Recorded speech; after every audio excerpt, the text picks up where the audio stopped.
ఆ, ఇప్పుడు వీళ్ళు గుటకా నాని గాని కొడాల నాని గాని పేరు నాని గాని విడదల రజనీ గాని ఎప్పుడు అరెస్ట్ చేస్తారని వాళ్ళు అడుగుతున్నారన్నా.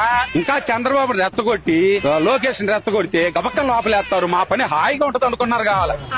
నాకు తెలిసి ఏంటంటే జగన్ డబ్బులు కూడా వాళ్ళ దగ్గర ఉంటాయి అన్న. అవినీతి సొమ్ము వాళ్ళకు కూడా ఉన్నాయి. రేపొద్దున పూట ఏదన్నా అధికారం రావడం ఏదన్నా ఈ డబ్బులు అరే నేను అప్పుడు డబ్బులు ఇచ్చాను కదా ఆ డబ్బులు అనేది వేస్తాడు అడుగుతాడని ఈడు కన్నా జగన్ జైల్లోకి వెళ్తే మమ్మల్ని అడిగేవాళ్ళు లేడు అని అనుకున్నారు. ఎంతకు తెగించారా? మొత్తం మీద ఈ వీడియోలో చెప్పిన పెద్ద ఆయన విషయం 100% నిజమండి. ఆల్రెడీ జైలుకి పోయి ఇచ్చిన వాళ్ళు సైలెంట్ మోడ్లోకి వెళ్ళిపోయారు.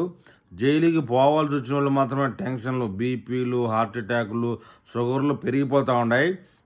ఏదో ఎట తిరిగి జైలుకి తప్పదు కాబట్టి పోయేసి వస్తే ఒక పని అయిపోతుంది అని చెప్పేసి విడుదల రజని, పేర్ని నాని, కొడాలి నాని అంటే వాడు గుండెకాయకి గుడ్డ కట్టుకున్నాడు కాబట్టి వాడిని పక్కన పెట్టేద్దాం. ఇతరత్ర చాలామంది మమ్మల్ని జైలుకి తీసుకొని పోనరా నాయన అని అనలేక బయటికి పబ్లిక్లో అలా ప్రేలాపనలు చెందుతారు. రోజా గారితో కూడా సహా.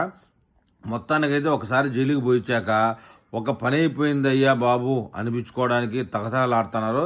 కానీ కూటమి ప్రభుత్వమే అంత తొందరగా అరెస్ట్ చేసే అవకాశం లేదు.